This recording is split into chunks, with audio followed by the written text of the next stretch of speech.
Oh, Tom Hardy, where do we begin? Hello, welcome back to the James Ramble Reviews for yet another episode. Today's episode, if you couldn't tell already, we're talking about a Tom Hardy movie that, as you're going to find out, I wasn't really a big fan of. It's called Havoc, the new 2025 Netflix movie that dropped on Netflix. I believe it was recently in the past few days, something like that, you know what I mean? And so before we get into how I feel about this movie, what I'd give out of 10, stuff like that, I'll give you a bit of context about Tom Hardy. And so for him, the acting performances, or maybe just acting performance I've seen him in the past few years, and he's only been doing this, other than this and Mobland, this is the only stuff he's been doing. He's been doing the Venom character, always had fun with the Venom movies, and so it was interesting to see. He's coming back. He's trying.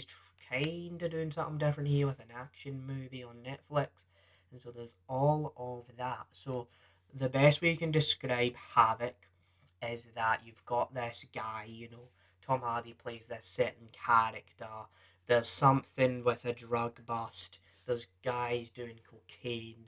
The mafia gets involved. It turns into this big, thing where the cops need to get in on the guys who've done it, like that kind of thing. And so there's definitely all of that. The movie runs for about an hour and 47 minutes, an hour in that ballpark anyway, in that kind of thing. And so what I'm going to do in this video is give you the good, the bad, and the mixed aspects of the film. And I don't always do that, but for this movie, I left feeling a bit mixed on the film. So the first thing we're going to talk about is the good portions of the film. And for me, I feel like Tom Hardy's performance here, he really knows that at this point he just likes making movies. So he has an absolute blast here. He really has a fun time playing this character in this situation. And so there's definitely that. And I will say that some of the action when it's starting out is actually really entertaining. You feel like there's actually some actual stakes here. There's something on the line. Like these guys are getting shot up and stabbed and all of that.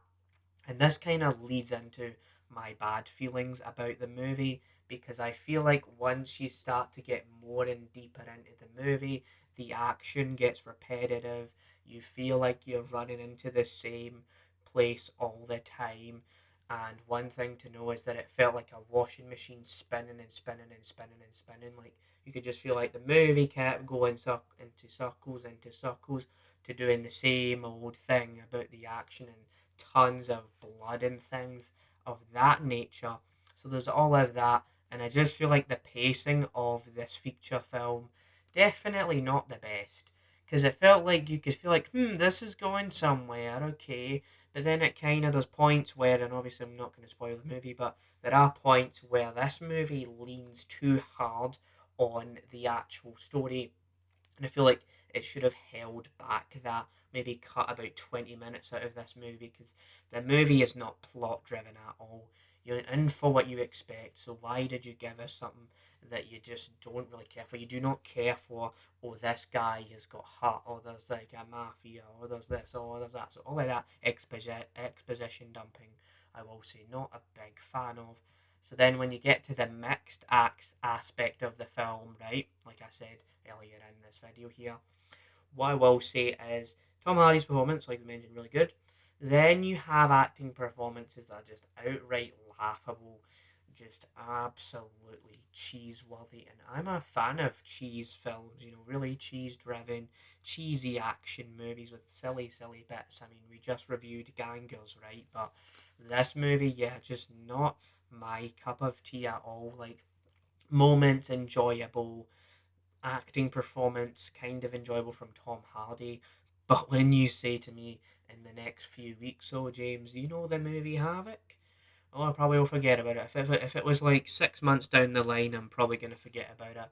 It's this kind of, stereotypical straight to streaming film where you watch it once and then ages after it, oh yeah, you're going to forget everything because it is definitely one of those movies. And so, how I would personally rate this 1 out of 10 is that the movie starts off, the movie kind of, for me, it was starting off like, this could be an 8 out of 10 film, but it's definitely a 5 out of 10 movie. And obviously, like I said, we're not going to spoil this. It's just, I feel like, I do also feel like, without spoiling everything, the ending as well does actually not really make a lot of sense. So the story, the ending just does not really, really do what it wanted me to do, and I didn't really want that in a movie experience.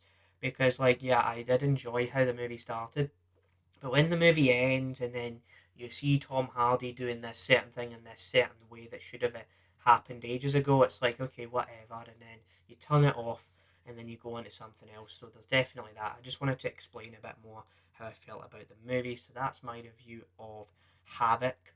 Now, yeah, people might agree, might disagree, because I have seen that the movie's actually been scored like 60 something percent on Rotten Tomatoes, which obviously means nothing to me, but there is a reception where some people are actually really praising the film. Reception people think is they're in the same ballpark as me. It's like, can I decide whether it's good or not? But after watching the movie, I'm absolutely mixed on this one. It's not the worst movie ever, but not the best either. So I've went on for a bit here, but that's my review of Havoc. Stay tuned for more, and my channel won't be creating any more Havoc after this video. Bye.